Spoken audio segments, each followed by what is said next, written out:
Dreamscape presents Heart of the Storm by Colonel Edward L. Fleming. Narrated by Adam James Connor. Author's Note. I have taken pains to ensure that the facts of my career, as recounted in this book, are accurate as I remember them.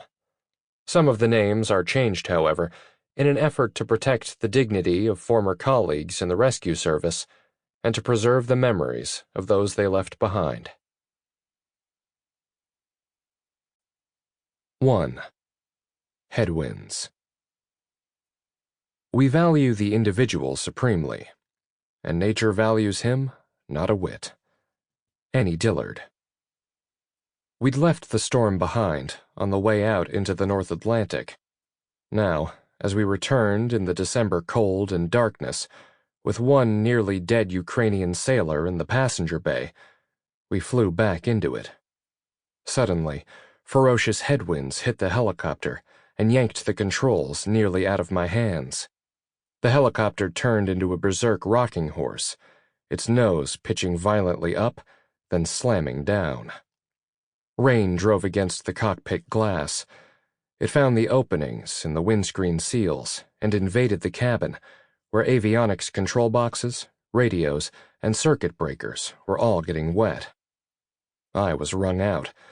I'd been flying since before dawn that morning, with almost no sleep the night before, on a mission to rescue the crew of a sunken freighter, Salvador Allende, 820 miles at sea, south of Newfoundland's Grand Banks.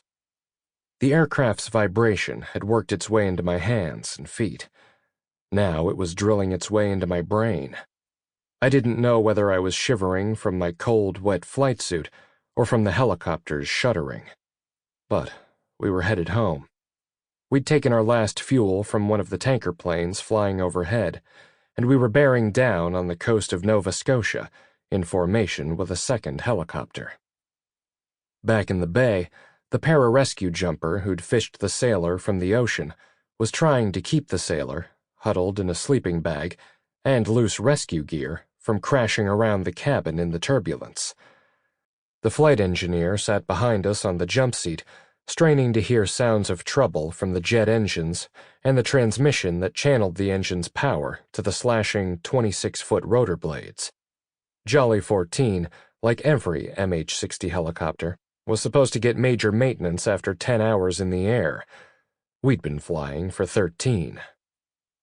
Jolly was the universal call sign for all Air Force Sample complete.